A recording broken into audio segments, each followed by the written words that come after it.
Chers amis, bonjour et bienvenue dans cette nouvelle émission de l'Actu du Territoire que j'aurai le plaisir d'animer avec le célèbre Mathieu Pini. Bonjour Mathieu. Bonjour Thierry, bonjour à tous. Alors aujourd'hui nous allons parler sécurité, un marché qu'on ne connaît pas bien finalement. Et nous avons le plaisir d'accueillir deux personnes de Human Protection, Thierry Catanjean et Pascal Sagy. Bonjour à tous les deux. Bonjour à vous deux. Bonjour messieurs, bienvenue.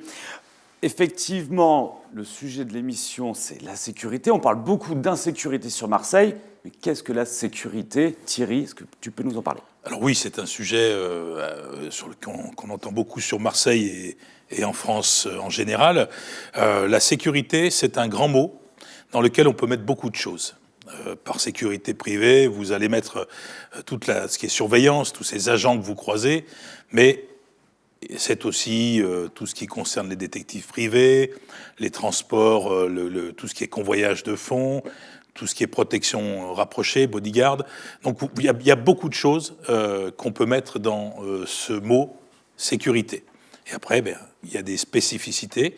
Et nous sommes dans une des spécificités, qui est la surveillance des biens et des personnes qui s'y trouvent.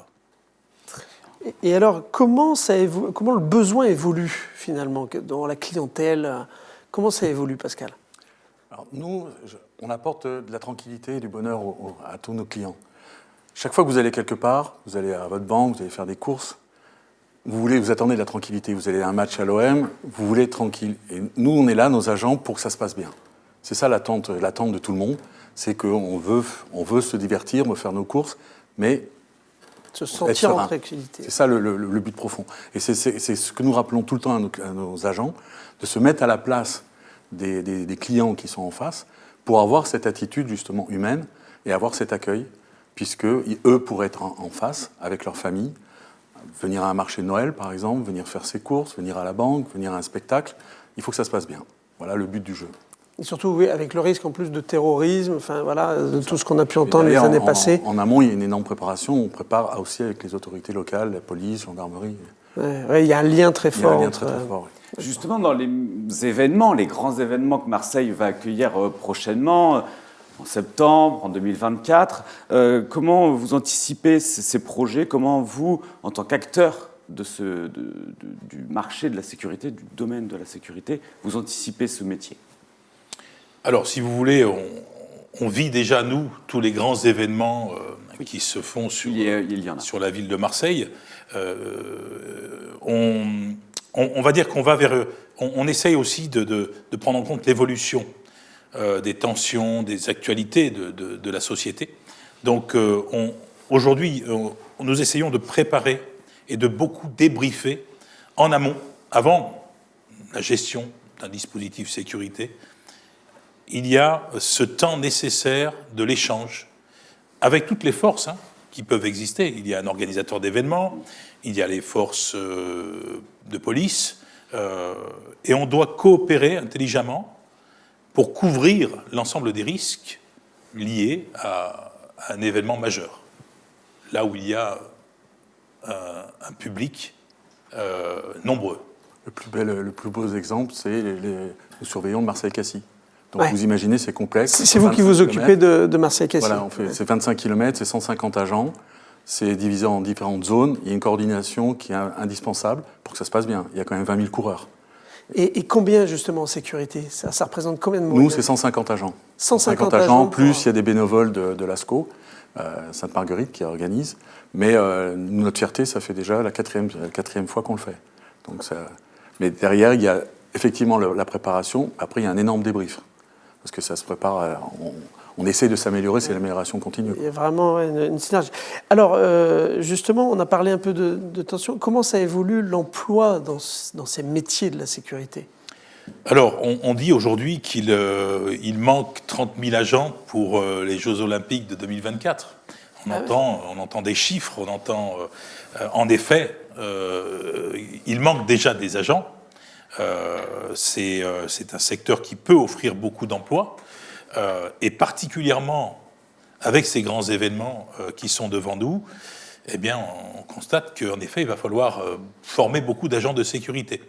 Donc oui, il y a, c'est un secteur qui qui peut permettre que de nombreuses personnes puissent faire carrière, parce qu'il y a une diversité de sécurité. Il faut bien le savoir. L'agent qui fait les événements, ce n'est pas l'agent de sécurité incendie, ce n'est pas non plus l'agent cynophile. Vous avez toutes sortes de postes et toutes sortes de besoins et d'évolutions aussi dans une carrière de sécurité. Donc il peut y avoir un vrai parcours, une vraie diversité de métiers au cœur de ce marché. Tout à fait. Vous, Thierry, comment, chez Human Protection, comment vous accompagnez vos agents? Comment vous allez chercher des nouveaux talents? Comment vous formez pour répondre à ces besoins? Je vais laisser tout à l'heure Pascal parler sur les formations Behave Human, qu'on a justement créé pour bien former les agents. Il y a une vision chez Human Protection, c'est celle de donner un bon cadre de management, de formation, mais aussi d'engagement social, sociétal, pour que l'agent ne soit pas un pion, que l'agent se sente bien dans son entreprise.